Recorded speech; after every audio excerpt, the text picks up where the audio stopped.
2024, Bangladesh witnessed a massive mass uprising like never before.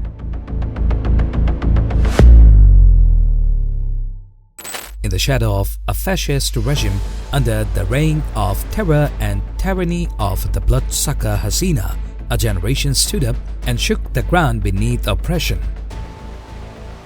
The united power of students and citizens brought down fascism and gave birth to a new Bangladesh. On the July 1st, the movement began as an anti-quota protest when the government of Sheikh Hasina reinstated the discriminatory quota system of 2018. Frustration boiled over, years of injustice, corruption, and autocracy had reached a tipping point. Public university students were the first to rise. They demanded merit-based access to government jobs, dignity, and democracy. Then came the insult. Hasina labeled the students' protesters as sons of Rajakar, a betrayal that echoed deep in the nation's soul.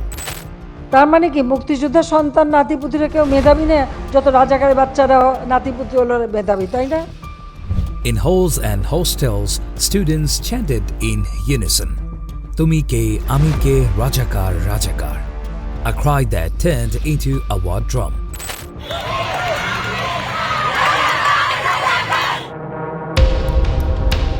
On July 15th, the regime responded with brutality.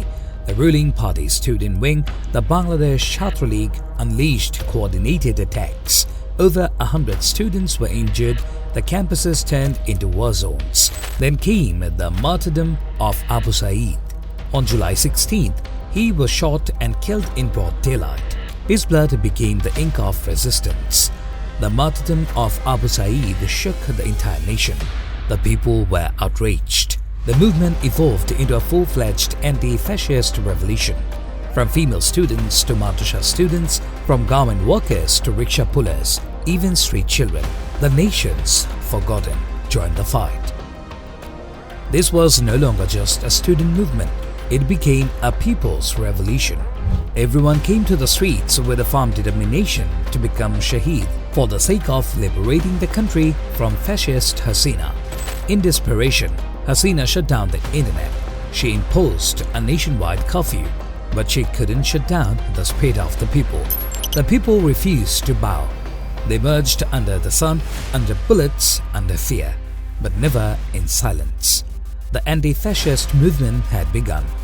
As August approached, the movement grew beyond control. And on the noon of August 5th, 2024, Sheikh Hasina fled the country, a dictator defeated by the united will of her people. A new Bangladesh was born, paid for with the lives of 2,000 people, thousands of injuries, and an ocean of bloodshed. We call it the July Uprising, but it was more than that. It was a rebirth, a declaration that Bangladesh belongs to its people, not to fear, not to bloodlines, not to tyranny. To the martyrs of freedom, justice, and dignity, we remember you.